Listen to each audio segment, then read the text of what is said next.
I will say that things that are heavily political tend to give me just a smidgen of anxiety, and when it does, I know that I'm really invested in the storyline.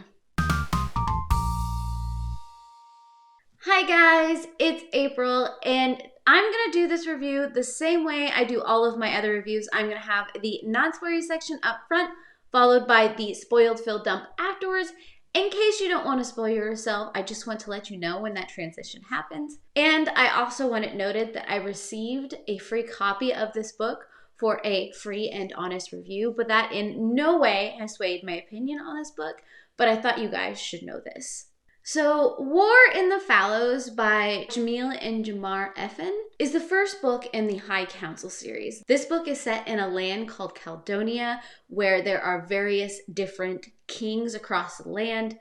These kings are then ruled over by a High Council, who are considered all beings or gods, who are actually ascended rulers of the previous kings and queens. The whole system in this land is that royalty has the ability to ascend on their 40th year and become a god. So people with god blood eventually become gods themselves. This book is told from at least 3 different perspectives of 3 different kings so that you can get a feel for everything that is going on in this land politically, which I am one who has a tendency to have some anxiety when I am invested in a story. And at certain points in this book, especially around certain characters, I definitely started feeling that tension. The storyline in this book has so much potential. There are so many different things and pieces playing on the board that the whole time you're trying to figure out how things are interconnected, which I liked. There's something about this concept of these people who, at a certain point, if you are of a certain blood, you become these gods. And there's more to all of that than is being told, especially in this first book. And I think that's the whole tension in this story, is this high council of gods and the people under them who are starting to really question what is going on. Now, the only shortfalling I see in this first book is the fact that it is so short. It's only about 200 or so pages, but for something like this, told on the scale that it is told through all the different perspectives that it starts to throw at you, you really need more time with the characters. You need more time with the plot to really become invested into each of these separate characters and interweaving of the storyline and actually the world building. That's what was a little lacking in this one. You never really got a full feel of what the land was like, and because it was so short and there was so much happening so quickly, time felt weird. It felt like everything was happening all at once, even if it was happening across several months up to possibly a year. I couldn't even figure that out myself with the way things kept on flipping between characters. So I think if this is more of a fuller developed story, this has a potential of being epic. And I really, really liked where some of these storylines and these characters were going. I don't feel like there was enough given to me as a reader to actually get a feel for characters, for world, for time, for just becoming really, truly invested in this story. But of course, this is also just the first book in the story. I just felt like so much happened in this first book that we could have expanded upon and seen more of.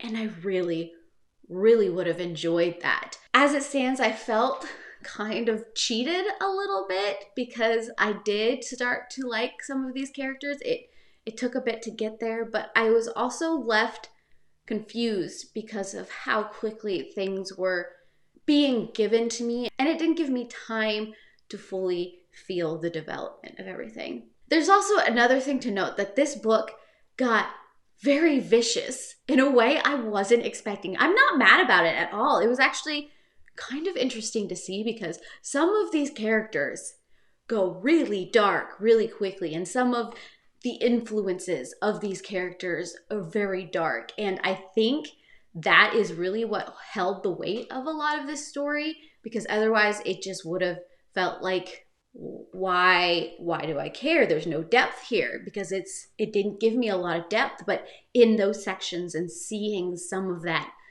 I don't want to, well, there was a lot of violence, but seeing a lot of those ulterior, darker motives, that is really what held this story up. So do I recommend this story? If you like political intrigue, I do believe this is a debut book.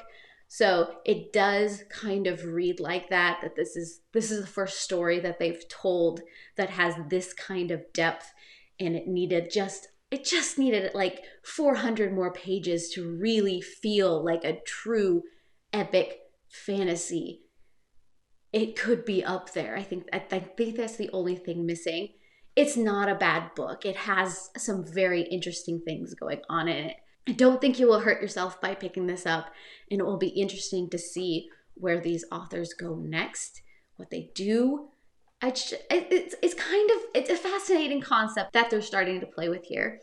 So I don't want to discredit that. It just needed more. So this is the point in this review in which I'm going to start going into some spoilery things. So if you don't want to spoil yourself, now is your chance to leave now. Let me know down below that you are going to go and read this book or not. And then if you do, come back. I would love to start a conversation with you. Now, there's only a couple of things that I want to touch on in this spoiler section, because I did hit a lot on the fact that I think this book, it could be something great if it had more length and more depth to it. I think if it pulled itself out to maybe 600 pages and just it gave you a feel for the world and these characters and let you kind of grapple with them a little bit more.